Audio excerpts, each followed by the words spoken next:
नमस्कार, मैं हूँ एकता गहरवार। आप सभी का बहुत बहुत स्वागत है। आज हमारे साथ है बहुत ही खास शख्सियत जिन्हें आप सभी जानते हैं। जी हाँ, महाराष्ट्र के राज्य मंत्री आशीष जायसवाल जी। सर, आपका बहुत बहुत स्वागत है। साथ ही पहला सवाल यही है कि राज्य सरकार में आपको कई विभागों का मंत्री बनाया गया है, इसके पीछे क्या वजह है? नहीं, वैसे भी मेरा बहुत लंबा टेन्योर हो चुका है, तो planning, finance, labour, law and judiciary और उसके अलावा एग्रीकल्चर, मदद, पुनर्वसन, इस तरह के अनेक विभागों की जवाबदारी दी है। सरकार में काम करते हुए एक लंबा अनुभव मेरे पास है, तो इसलिए सरकार ने मुझे इन मंत्रालय की जवाबदारी दी है। और जो भी जवाबदारी दी है, मैंने कुछ मांगा नहीं था, जो दिया उसका कर्तव्य का पालन अच्छे से करना है और डिपार्टमेंट को न्याय देना है। सर, महाराष्ट्र सरकार ने अभी एक समिति गठन की है। इस समिति का आपको प्रमुख बनाया गया है, तो ये समिति क्या काम करेगी आर्थिक स्रोत बढ़ाने के दृष्टिकोण से? देखिए, क्या होता है कि सरकार की बहुत सारी योजना है जिसका जो कालबाह्य हो चुकी है, लेकिन आदमी की उम्र रहती है लेकिन योजना की उम्र नहीं रहती। एक बार योजना चालू हुई तो उस योजना की एक लाइफ रहना चाहिए और उस टाइम पीरियड में भी उस योजना के पूरे लाभार्थी खत्म होना चाहिए। लेकिन हम लोग हर वर्ष योजनाओं को इम्प्लीमेंट करते हैं, लेकिन उसका कोई लाइफ स्पैन डिसाइड नहीं करते, उसका कोई टारगेट नहीं रहता। इसलिए हर योजना को सैचुरेशन मोड में ले जाके बंद करना है। इस तरह का हमने प्लान किया, जिससे सरकार का डुप्लीकेशन ऑफ स्कीम्स रोकना है और जो पैसा है उसका प्रॉपर यूटिलाइजेशन करना है। तो उस दृष्टि से हमारा प्रयास चालू है। सर, आपका लाडली बहन योजना अमल में लाने में आपका बहुत बड़ा योगदान रहा है, लेकिन पिछले कई महीनों से महिलाओं को उनकी किस्त नहीं मिली है। इसके पीछे की क्या वजह है? देखिए, सारे महिलाओं को किस्त मिल रही है। ये अपोजिशन बिना मतलब बदनाम कर रहा है। आप जितने भी महिलाएं थी, सारी महिलाओं को टाइम टू टाइम लाडली बहन की किस्तें मिल रही है। और ये फिर से झूठा नैरेटिव फैलाने की कोशिश की जा रही है। जो लोग बोल रहे थे कि चादर लगी फटने, खैरात लगी बटने, और वो लोग कह रहे थे कि ये योजना चल नहीं पाएंगी, लेकिन आप देख रहे हैं कि चुनाव के बाद आज इतना समय हो गया, लेकिन योजनाओं का लाभ टाइम टू टाइम महिलाओं को मिल रहा है। लेकिन महाराष्ट्र सरकार ने महिलाओं को 2100 रूपये महीने का देने का वादा किया था, तो वो महाराष्ट्र सरकार अपना वादा कब पूरा करेगी? 2100 रुपये महीना देने का जो निर्णय था वो हमने लोगों को दिया है कि हम 1500 से शुरू करेंगे और इसको 2100 तक ले जाएंगे। तो अभी सरकार आई है, पुराने जो कमिटमेंट है उसको फुलफिल करना है। बहुत सारे दायित्व सरकार के ऊपर है, उन सारे दायित्वों का निर्माण करके हर वर्ष हम अपना इनकम हजारों करोड़ रुपए से बढ़ाते हैं।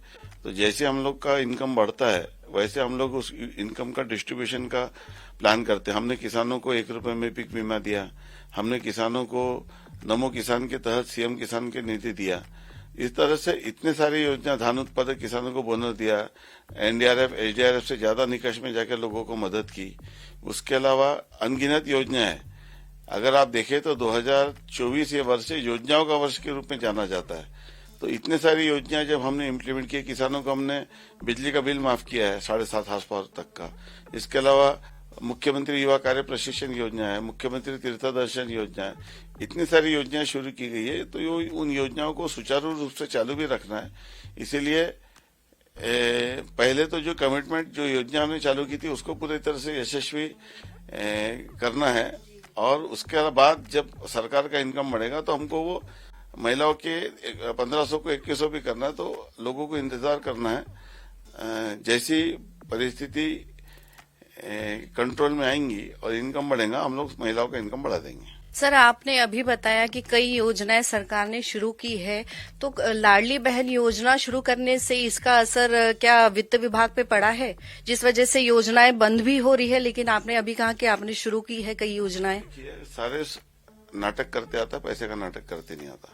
अगर आपके पास रुपया आ रहा है तो रुपया कहाँ से आ रहा है, रुपया कहाँ जा रहा है, इसका पूरा एक तालमेल बैठाना पड़ता है।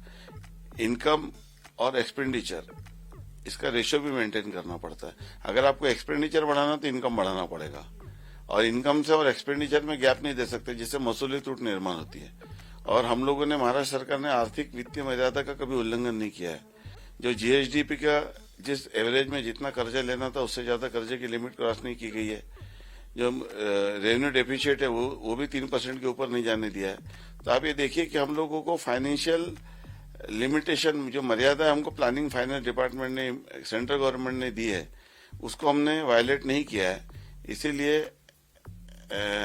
हर इनकम का सरकार के ऊपर बोझा पड़ता है, लेकिन इनकम और एक्सपेंडिचर, हर एक्सपेंडिचर योजना का बोझा पड़ता है, इनकम और एक्सपेंडिचर इसका तालमेल बैठाना पड़ता है, वो हम बैठाते हैं। सर, हमेशा से ही चर्चा होती रहती है कि देवेंद्र फडणवीस जी के आप खास है, साथ ही एकनाथ शिंदे जी के आप खास है, तो इस चर्चा के पीछे क्या वजह है? मैं सभी का खास हूँ, मैं अजित पवार जी का भी खास हूँ, तो इसीलिए, और सरकार के मेरे पिछले 25 सालों से मंत्रालय के सभी मंत्रियों से संबंध है।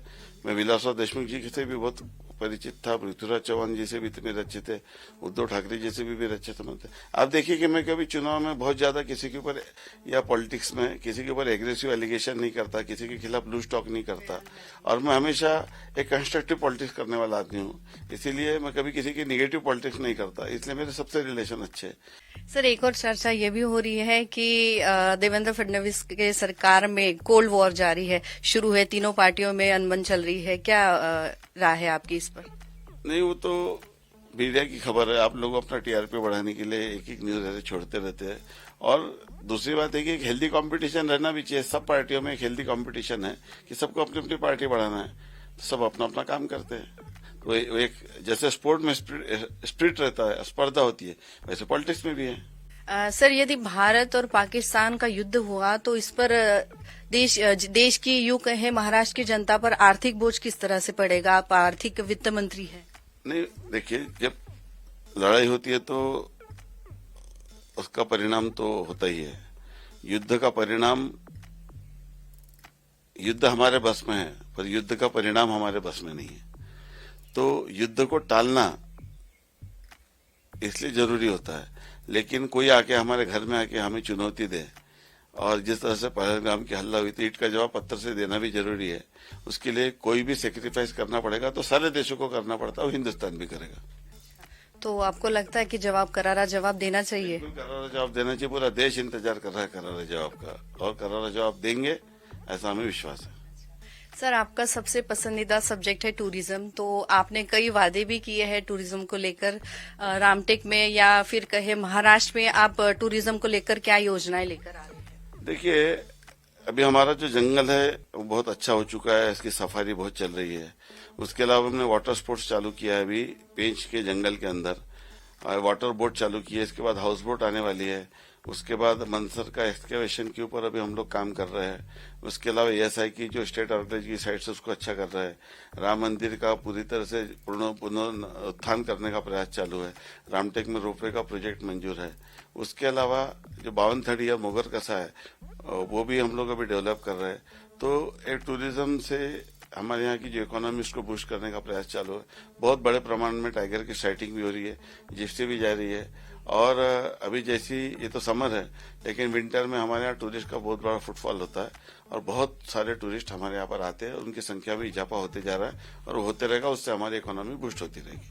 और आपको दिखेगा कि आने वाले समय में जो नवेगांव खेरी की बोट राइड है वो बहुत बड़ा चमत्कार करने वाली है। हम लोगों ने पैरामोटरिंग चालू की, हमने हॉट एयर बलून चालू किया, और भी कई उपक्रम है जो हम आने वाले समय में करने वाले हैं। हम लोग लेजर शो करने का सोच रहे हैं, audio light and sound show कर रहे हैं, वीडियो मैपिंग कर रहे हैं। अभी जालनापुर जी आके गए, वो फिल्म सिटी की जगह देख के गए। उसमें भी हम लोग 3D 5D व्यूज में लोगों को डॉक्यूमेंट्री बना के रामटेक की प्रसिद्धि और ब्रांडिंग करने का प्रयास चालू किया है। सर, आपने चुनाव के दौरान जनता से कई वादे किए थे, क्या उन वादों की पूर्ति का काम शुरू है? चलो, पूरे वादे की टाइम टेबल बन गया है और फेज वाइज सारे काम चालू है। ऑलरेडी मैं चुनाव के पहले बहुत काम कर चुका हूँ, तो ऐसा कोई बहुत बड़ा वादा नहीं था, लेकिन जो वादे मैंने किया हूँ वो वादे कॉन्स्टिट्यूंसी के लिए निभा रहा हूँ, और महाराष्ट्र के 14 करोड़ जनता के लिए भी निर्णय ले रहा हूँ। सर, आने वाले समय और रोजगार को लेकर युवाओं से आप क्या कहना चाहेंगे? उन्हें क्या संदेश देना चाहिए? महाराष्ट्र में इन्वेस्टमेंट लाने का प्रयास चल रहा है, पॉलिसी चल रही है। गढ़चिरौली का हम काम कर रहे हैं, माइनिंग सेक्टर में काम कर रहे हैं, इंडस्ट्रियल सेक्टर में काम कर रहे हैं, नई पॉलिसीज बन रही है। महिला बचत गट के लिए हम लोग काम कर रहे हैं, गाँव की इकोनॉमी बूस्ट करने का काम कर रहे हैं। कृषि विभाग में हमारी कई योजनाएं चालू है। पोखराव भी स्मार्ट 2 आ गया है, स्मार्ट योजना है, उसको भी हम लोग अभी इन फ्यूचर बढ़ाने की कोशिश कर रहे हैं। तो किसानों में अभी हमने पीक बीमा योजना में जो गड़बड़ियां थी उसको ध्यान में रखते हुए वो पीक बीमा के पैसे हमने केंद्र सरकार के प्रधानमंत्री पीक बीमा योजना में कन्वर्ट कर दिया और स्टेट के जो 5-6 हजार करोड़ थे जो बीमा कंपनी को जाते थे वो हमने डायरेक्ट किसान को भांडवली गुंतवणूक के लिए हमने यानी खेती के एग्रीकल्चर डेवलपमेंट के लिए देने का निर्णय किया है। पिछले कैबिनेट में निर्णय और इस तरह के कई निर्णय करके हम लोग किसान को मदद तो कर ही रहे लेकिन खेती को मदद करने का काम हम लोग कर रहे हैं और इससे बहुत बड़ा चमत्कार आपको आने वाले समय में दिखने मिलेगा। महाराष्ट्र की प्रोडक्टिविटी बहुत बढ़ रही है और खेती से और अलग अलग माध्यम से रोजगार निर्माण करने का प्रयास चालू है। बिल्कुल सर, ये थे राज्य मंत्री आशीष जायसवाल जी जिन्होंने सभी सवालों का बखूबी जवाब दिया। नमस्कार।